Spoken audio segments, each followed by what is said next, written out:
উপরে ওঠা এক ভবন। সাভারের সেই পরিত্যক্ত কমিউনিটি সেন্টার যেন নিজেই এক নীরব সাক্ষী। 4 মাসে একই জায়গা থেকে একের পর এক মরদেহ উদ্ধারের পর প্রশ্নটা শুধু কে নয়, বরং কেন? এই ভবনটাই কেন হয়ে উঠল আতঙ্কে ঘেরা পরিত্যক্ত স্থাপনা? অবশেষে সেই অন্ধকারের ভেতর লুকিয়ে থাকা এক ভয়ঙ্কর মুখ সামনে এসেছে। এই গল্পের কেন্দ্রবিন্দুতে রয়েছে এক ভবঘুরে মানুষ, ছেঁড়া জামা, এলোমেলো চুল, নীরব চলাফেরা, যাকে দেখে কেউই আলাদা করে তাকাতো না।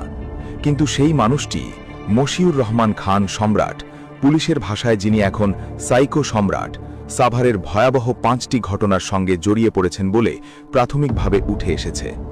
রোববার বিকেলে সিসিটিভি ফুটেজ বিশ্লেষণ করে তাকে আটক করে পুলিশ। ফুটেজে দেখা যায় ঘটনার দিন ও সময় ভবনের আশপাশে অস্বাভাবিকভাবে ঘোরাফেরা করছে সে। সবচেয়ে ভয়ঙ্কর অধ্যায়টি শুরু হয় যখন রোববার দুপুরে ভবনের ভেতর থেকে উদ্ধার হয় আরও 2টি পোড়া অজ্ঞাত দেহ। একজন শিক্ষার্থী হঠাৎ ভবনের ভেতরে ঢুকে সেই দৃশ্য দেখে জরুরি নম্বরে ফোন দেন।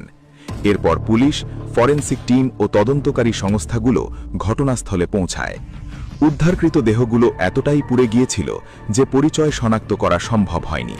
তদন্তকারীদের ধারণা একজন নারী ও একজন শিশুও এর মধ্যে থাকতে পারে। এই ভবনটির ইতিহাস আরও ভয়াবহ। আগস্টে হাত পা বাঁধা এক যুবক, অক্টোবরে এক অজ্ঞাত নারী, ডিসেম্বরে 2য় তলার টয়লেটে আরও এক অজ্ঞাত দেহ। প্রতিবারই একই জায়গা, একই নীরবতা। এলাকাবাসীর ভাষায় ভবনটি যেন অপরাধীদের জন্য নিরাপদ আশ্রয়ে পরিণত হয়েছিল। পুলিশের জিজ্ঞাসাবাদে সম্রাট একাধিক অন্ধকার ঘটনার যোগসূত্রে জড়িত থাকার কথা স্বীকার করেছে বলে জানানো হয়েছে। তদন্ত এখনও চলমান। তবে একটি বিষয় পরিষ্কার, সাভারের এই পরিত্যক্ত ভবন আর শুধু একটি স্থাপনা নয়, এটি এখন মানুষের মনে জমে থাকা ভয়, অবহেলা আর অজানা অন্ধকারের প্রতীক।